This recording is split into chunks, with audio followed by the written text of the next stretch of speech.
Come out to the bar.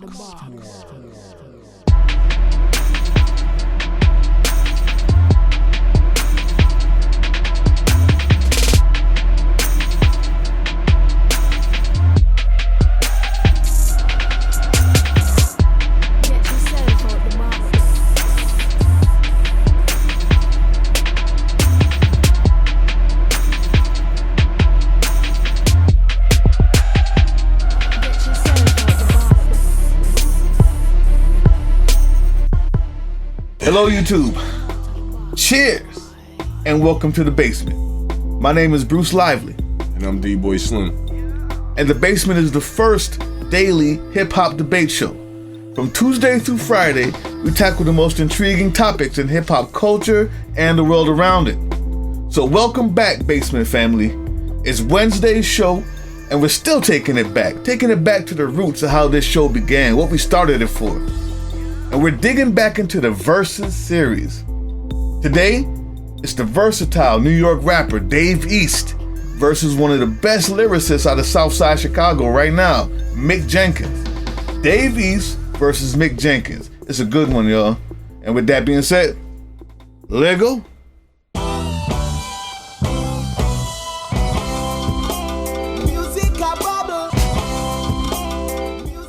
Dave East versus Mick Jenkins. Good one. Good old fashioned right here. Good old fashioned. You know, I happen to be very familiar with Dave East. I'll hear what Bruce has to say about Mick Jenkins, but before we do, we tell you about a few things about East, Harlem's own. And he's from the east side of Harlem, which is why he dubs the name Dave East. Not because he's an East Coast rapper, because he's from the east side of Harlem. Which is distinct because you have a lot of rappers that are from the west side of Harlem, and maybe you don't hear a lot about the east side of Harlem. But I like that. What I find, I want to say unique in this day and time about him is because with all the talk about where's New York gone, where's New York at, can we bring the old New York back, where's that old New York rap? East is actually a throwback. He's a throwback, he's a younger kid, but he actually has that vintage New York delivery, and it, with the lyrics, to go along with that. Let's throw out a couple facts about East. He came out with his first mixtape in 2010. Didn't really start getting recognition until about 2013. 2010, really? He's been out for a while. I didn't now. know that. Okay. Change of Plans was the first mixtape. And like I said, he gained a little bit of recognition in between here and there, but 2013 he started to pick up a little more steam, a little more buzz. And throughout this he went through, what artists typically go through, trying to fund themselves while their buzz is picking up. Through that time, he hustled. The well-known fact and is documented. He hustled throughout Harlem and uptown, which, gives credibility to the raps that he, and the lifestyle that he raps about. Why is that relevant? Okay. Well, 2014, his music actually reached the ears of Nas. Yes, Queensbridge, one of the best rappers of all time, Nas, which happened to be his favorite rap artist of all time. Which is a lot of ours. Favorite rapper of all time. Except his music actually reached the ears of Nas and moved Nas so much that Nas actually wanted to sign him down to paper, wanted to sign him to a deal. The unique part about that story is because as Nas is in search and how to go about signing the kid already knows Nas' younger brother Jungle, which made it obviously very simple for him to track him down and sign him, which is what ended up happening. He ended up signing with Nas' Mass Appeal Records, which I think was distributed through Def Jam, if I'm not mistaken. And that's how his first deal came about. So with the co-sign and blessings of Nas, he did all right. Parlayed his wave, and by 2015, he was already doing joints with the likes of Pusha T, Nas, Mac Wiles, Jadakiss, and Styles P. His breakthrough came about last year, 2016. This is when I, honestly began to notice the kid and the work that he was putting in. And his own joints. He don't just have freestyles. He got the joint Keisha, where he told a mean story about a girl from Queens who ended up robbing him. He was slipping or whatever. Nice story. It's at 2 million views. Check it out on YouTube. The Keisha, like I said, the type of time, that's at 2 million views. So I said, for all that said about New York not being this and that, like I said, he's one of those kids actually spitting that fire from out the city, from Harlem at that. And I think he might have Mick Jenkins. I haven't heard anything, relevant from Mick Jenkins, so I don't know. Let me hear what my man Bruce has to say about that. Man, it's a harsh statement. Relevant. You ever heard anything relevant? I haven't. Well, I mean, we can start. Explain his relevancy. Yeah. I mean, see, I can help you out. First, we'll start off the same way as you did. Let's let people know that he's been out here for a minute. His career started in 2012. Mick Jenkins, that is. Came out with his mixtape, 2013, Trees and Truth. 2014 was The Waters, which was crazy. 15 was Waves. And 16, which is his latest joint to date, is THC, but not the THC you're thinking of. It's called The Healing Component. Now, yeah, The Healing Component. I'm just gonna say this. Mick Jenkins, out Southside Chicago, is one of the dopest lyricists, one of the dopest wordsmiths coming out of anywhere today. I understand that many people may not have seen him or heard him. I'm gonna show you the reasons why he wins this debate, why it's him over Dave East. His videos, his lyrics, and his overall musicality. In the video, Dehydration, if you could check it out, the man is a ghetto spokesman, okay? In the video, he's not preaching from a pedestal. He's a reporter on the ground, and it comes off that way. He tells about the Chicago story like no one else has. In a time when everybody's doing drill music, he's coming off saying, hey, we can do better, and I've done some of the same things. He's relatable. That's relevant. It's different when you have somebody from the South Side, been through the same things, watching his friends die, and still comes out in a way that gives you step-by-step instructions on how to not do that, while still relating and having compassion for those that do. Dehydration. It's on the Waters mixtape. If you look at 2016, The Healing Component, he has a song called Drowning. Once again, the video. The video has to be one of the best videos that I've seen this year and last year. In it, he's singing. Musicality is crazy. But his verse, he has one verse, it's like a 3-4 minute song with a lot of singing and chanting, and the 1 minute verse, he talks about the culture vultures, right? And comparing them to slave merchants, giving an understanding of how hard it is to come out the South Side of Chicago and not be talking about what they want you to talk about. It's called Drowning because he feels like he's drowning, trying to speak truth, trying to speak light amidst the darkness, looking just for a little bit of ventilation. I mean, we can go on and on. I got a few more songs, but just as an intro, from 2012 to 2016, the man has had some of the best flows, the best videos, some of the dopest songs. Listen to these songs. Listen to these beats. Listen to how he rocks it. From singing to rapping, the lyricism. He should be up there with the Kendricks, to be honest with you. But because of what he talks about, it's hard to make it. Check it out. Check it out. Amongst the Kendricks, huh? Amongst the Kendricks. I honestly believe that. I think that speaks more to lack of skillful artists out nowadays. Guy that's pretty okay with wordplay, has a positive message. No, see, you've already, nah, it's not. Not pretty okay. I gave you your turn. You know, sounds a bit preachy to me. You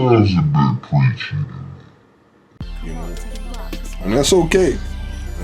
If that's your thing, you know what I'm saying? That's, say, it's subjective, you know, and all in one's perspective. If that's your thing, you know. I've heard some nice dudes from the south side of Chicago. Wait a minute, man. Let you just say that this guy is whatever. Now, can we say this? First of all, Dave East is nice. Dave East is nice. That's a fact. Why must you act like Mick Jenkins isn't nice? I didn't say. Why you didn't let me? I've heard some pretty great dudes. Now you didn't allow me to finish. He's got okay style and okay lyricism. Have you heard Chicago? You went into the explanation of why he talks about the content that he talks about. Why it's relevant. Why you said you raps. haven't heard anything relevant. And when I speak on relevance, let's speak relevance. How about the freshman XXL cover? The freshman class for 2016. You know, measurements that says that you're relevant in today's hip-hop world. Mm-hmm. Well, that's Dave East. He was selected and chosen for the 2016 freshman class. As I was saying, you know, Mick Jenkins is all right. He's a cool dude, man. I don't, you know, his music, you know, I like I said, I'm not well versed, so I won't speak on what I haven't heard, but how about you do that? You know, it seems pretty cool from what you're saying. You know, I take your word for it. You know, you're pretty versed when it comes to the weirdo rappers. So, you know, constant. I take your word for it. But what you all need to know are the joints. And my partner says, why is he relevant? As I spoke on Type of Time, there's a remix joint with OT Genesis that East has out right now. Crazy. It was written. Yes, the title of Nas's joint. It was written. One Way is a crazy joint. And then he's spitting with Harlem's own Jim Jones. That's another crazy joint. And these are joints, like I said, you can type them up on YouTube. Wave his buzzer, his wave, you know, is pretty strong right now. You ask, why is he relevant? Well, nowadays that's indicated by views and clicks and likes on Instagram and all of that. And yeah, East has all of that. But most of all, like I said, he has a vintage style and delivery that speaks to, you know, as my partner over here alluded to, what the people want to hear. And that's East all day. And what stands out to me about this kid is that you can put him on a New York beat, you can put him on a down south beat, and he's able to adapt either way and still tear down the track and still rip it down with clever wordplay, clever lyrics that make sense, and it's all on time.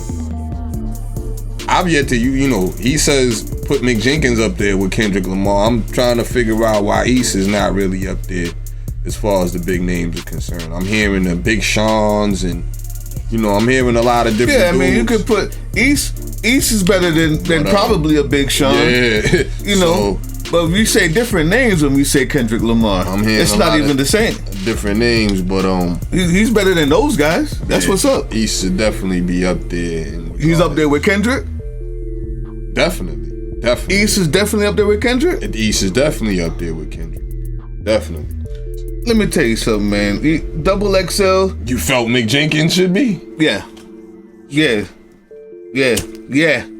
As a matter of fact, I already have it in my wrap up. Honestly, his new album, THC, the healing component, should be in the conversation with Kendrick for classics. But I'm not even going to say that yet, because part of being a classic means you have to be well known. But you say XXL and the thousands of views, this is what makes him relevant. Well then, since his lyrics and him being a ghetto spokesman, talking about things that go on in Chicago from the street level in a way that is dope. Literally, the music is dope.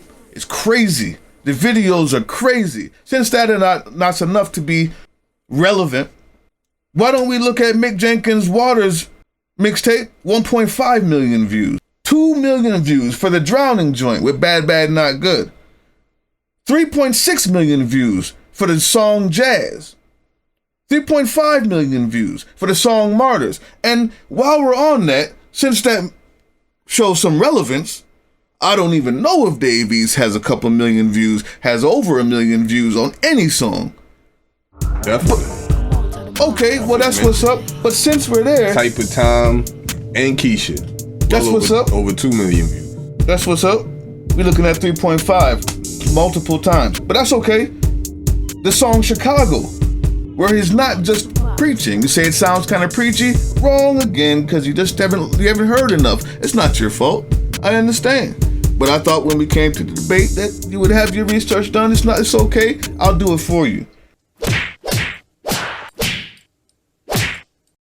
Chicago. The song was not just a preaching rap. He's talking about his own childhood. From growing up without his dad with 2 girls wearing heels in high school and what that felt like for the first time. What it's like walking on the streets, what it's like walking home. The feeling that, as a matter of fact... He was wearing heels in high school? I said girls wearing heels in high schools and how he felt about that. You don't remember that first time when you saw girls as an actual sexual being for the first time as opposed to when you were just a child? You don't remember that moment? Don't worry about it. He does. And a lot of us like those type of stories. As a matter of fact, it reminds me of Andre 3000. Listen to that song. Chicago. The song Martyrs that has 3.5 million views. Where he's like parodying Chief Keef video where he's and his homeboys is with their shirts off in the apartment going hard. And it's crazy because it's gangster, but it's also something different. It's also artistic. Around their necks aren't gold chains, they're nooses. And they're talking about how we're hanging ourselves. And what's crazy when we talk about the musicality, the sample that was used is Nina Simone, Strange Fruit. You know that one? No. Nina Simone, the jazz legend, had a song called Strange Fruit where she's talking about us being hung on trees. But how does he get away with this without being preachy? That's something I can't tell you. You have to listen, because when you watch it, it's gangster. It's not preachy, it's gangster. You can tell it's said to you by someone who's in the same place as you are. My wrap up is, like I said, if you don't believe that he belongs up there with Kendrick, his debate should be against people like them. Dave East is nice. He's not there. Dave East is better than Big Sean. He's not there. What else do you want? That's the wrap up. What else do you want? He's got the views, he's got the concepts, he's got the better videos, and he's got, honestly, the better lyrics and flow. That's the winner. Well, the winner is the one who actually has the insight on the streets. The one who's talking about the lifestyle that they actually live. He's not talking about the lifestyle. That's the winner for me. The preaching, you got the Kirk Franklins and, it's his lane for preachy rap. But, I want to hear what's going on in the streets nowadays with the young dudes. Who else to say it better than East from the east side of Harlem? Lyrics, like I said, second to none, A1. It remind you of listening to a mixtape in 96, 97 with Kiss or Big L or Pun, one of them, It's the flow is there, it's sharp. Like I said, what stands out about the kid is that no matter what beat you put him on, you're not missing a beat. He goes past the surface of talking about the streets. He goes in to talk about his struggles, stripes. If you've been paying attention on the internet lately, he's been going through it with his baby mother. His baby mother called the cops on him. It's a lot, but like I said, whatever lifestyle you live, whatever path you chose to get where you at is cool with me. If you're able to articulate that, that's what makes you, stand out. So those that are good at that, we debate who's nicer than what and for what reasons. My reasons, like I said, with Dave East, there's no holes in the story. It's direct, it's straight at you, and like I said, he's versatile with it. Double XL has recognized and acknowledged it. What other cosign you need but one of the best rappers of all time, Nas? You tell me who's the winner. That's my wrap up. You tell us who's the winner. That's what it is. This is what the whole debate is about. You tell us who wins this debate. Who's better? Who's nicer? Who's more relevant? Dave East? Mick Jenkins. Anyway. Shout outs. We do have shout outs, but I have to put them in order. We got so many of them. I'm going to come back a little bit later and put them on. As of right now, you're watching The Basement. Till the next time, we appreciate the love. We out of here. Peace.